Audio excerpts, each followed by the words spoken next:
Hello and welcome to OzChris vs. Marvel Comics for week 2 of December, here with reviews of The Amazing Mary Jane number 3, Fallen Angels number 3, Ghost Rider number 3, and X-Force number 3. Actually just noticed what the theme was. It's a whole lot of issue number 3s.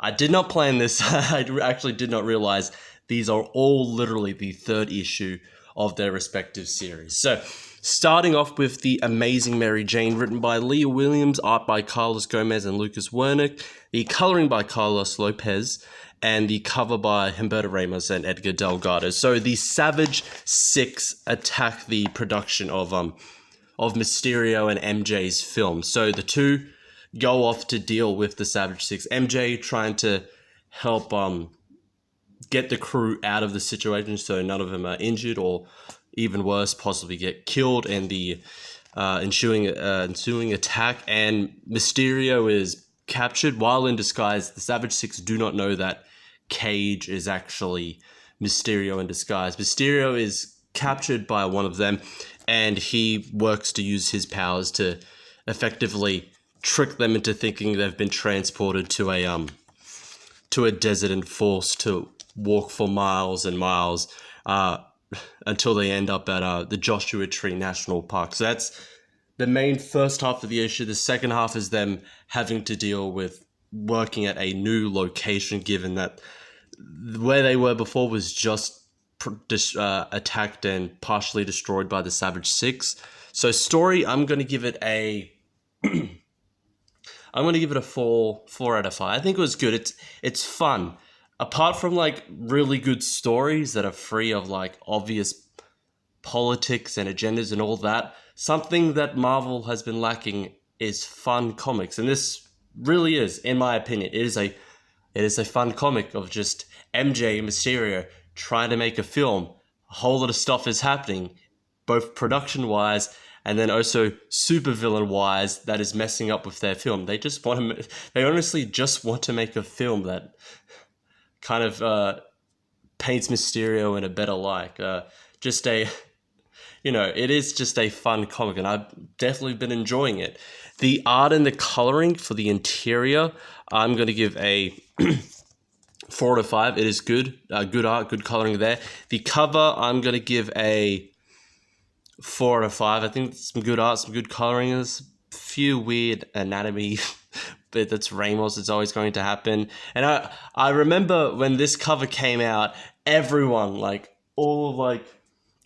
some of like at the top of like CG and all that were like, oh great, look, Spider-Man's emasculated again. Thanks a lot, SJW Marvel. That's not Spider-Man. It's not Peter Parker. It's the actor. The actor is a scaredy cat, as shown throughout this actual issue, that he is actually terrified of a lot of things. The attack, and then also their new location, which happens to be a cave, and he finds that it is creepy and spooky and is scared. So of course he's going to look scared. MJ, she's dealt with this kind of stuff for quite a lot of time. So, of course, she's going to be the one to stand up to Vulture. It's going to make sense between the two actors that MJ is going to be the one that's obviously going to be depicted and shown to be much stronger. But anyway, good issue. On to Fallen Angels number 3, written by Brian Hill, art by Zyman Krudansky, coloring by Frank Diamata, the cover by Ashley Witter. So, Psylocke and X-23 face off against the machines that have been capturing and forcing these villages into various work and labor, and Cable goes off on his own, finding a signal which he realizes at the last moment is actually Apoth, who's the main antagonist of this arc, and Cable himself gets attacked and is presumed to be either gone missing or is possibly dead, and Psylocke also discovers that Apoth is behind this and has been stealing children for some reason. And then we get a little bit later on what kind of Apoth's, a basic summary of what it or his goal is, which I'm not going to spoil. So story, I'm going to give a 4 out of 5. Another good issue, progressing the plot really, really well. We're finally actually introduced to Apoth. Like I said, we're given a summary of what his goal seems to be, and is hinted there is a relation between Apoth and Psylocke.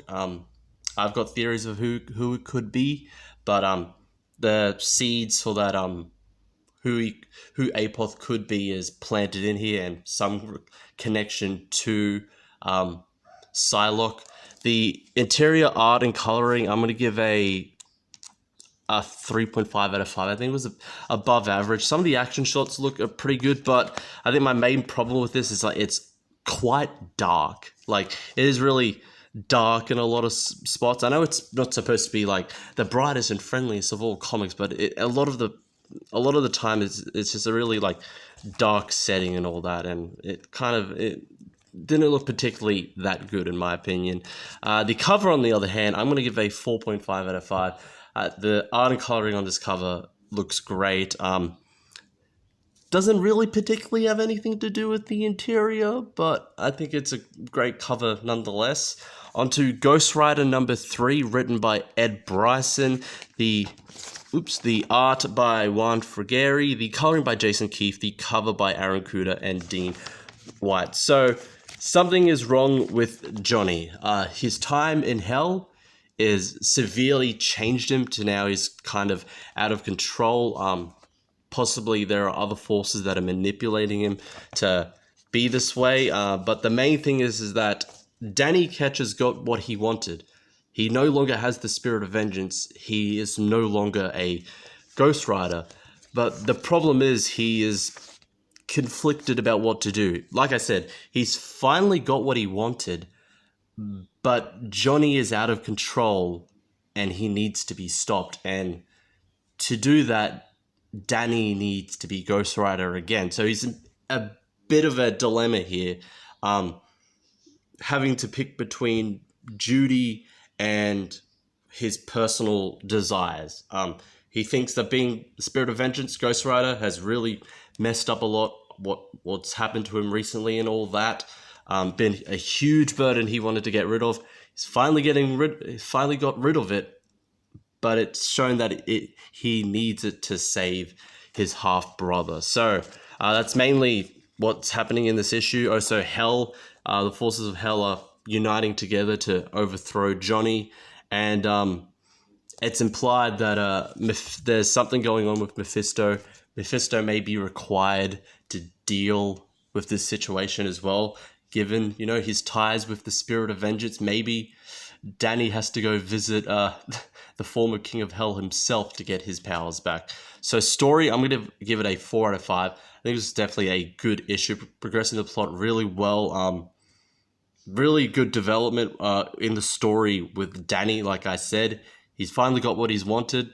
It's kind of come at a cost that he actually needs it to save Johnny with what's going on with Johnny. Him losing control, being out of control as the King of Hell. So him having to make a decision. What is the best overall for not just Danny himself, but for everyone.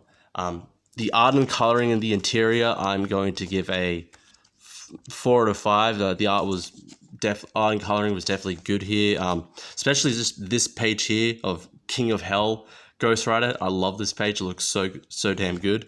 And the cover, I'm going to give a 4 out of 5. 4 out of 5 as well, sorry. Good art, good coloring, good cover. And on to X-Force number 3, written by, where's that white little page there that has... written by Benjamin Percy, art by Joshua Cassara, coloring by Guru EFX, and cover by Dustin Weaver and Edgar Delgado. So Wolverine and Quentin free Domino, who was being used in experiments to create these new Reavers. But back on Krakoa, Jean and Beast find a way to resurrect Xavier. That was easy. It's as if his assassination meant nothing. It honestly really didn't, considering that it didn't happen like a mainline X-Men book. It happened in X-Force. Not to say that X-Force is bad, but X-Men is supposed to be like the the main X-Men book. So I would have thought, like, as I've said numerous times before, I would have thought if they were going to assassinate Xavier and have a storyline around that, it would have happened in the main book. But okay, moving on. Yep, that's mainly what's happening in this issue. Wolverine and Quentin successfully launched their rescue and escape with Domino. Xavier is back. There's someone else on the island that's trying to hide the evidence of the Reavers. Someone kills the Reaver that they have captured on Krakoa. As this organization that has been implementing all of this is finally making their appearance known. So story, I'm going to give it a 4 out of 5. Plot progressed really, really well. The Xavier stuff, I knew that was... I'm actually quite surprised. I mean, 3rd issue, they brought in Xavier, and it's just like, everything is fine. He's back. Assassinated? Pfft, nah, he's back. He's fine. I'm actually quite surprised they did it this early, 3rd issue. Actually, given most Marvel comics, they would have dragged this out to the end of, like, can Xavier be resurrected, or is he actually really dead? Find out next time on Dragon Ball Z. That whole thing. So I'll definitely give it to Benjamin Percy. He did not waste any time resolving the whole Xavier is dead arc within this story. But overall, the plot is progressing really well. It's a lot of good moments, a lot of good, a lot of good action scenes. Action scenes were kind of minimal, but the ones that were there were at least still good. Art and coloring in the interior, I'm going to give a 4 out of 5. The art and the coloring in the interior was good. The cover, I'm going to give a 4 out of 5 as well. Good art, good coloring. Kind of wish there was a bit more to it than just Jean using Xavier's helmet, his Cerebro, but I think it's a good cover regardless. So that is it for those 4. Thank you all for watching. If you want to follow me on social media, my Twitter and Instagram handles are in the outro. If you like the video, leave a like. If you haven't already, subscribe, hit the notification bell, all that stuff.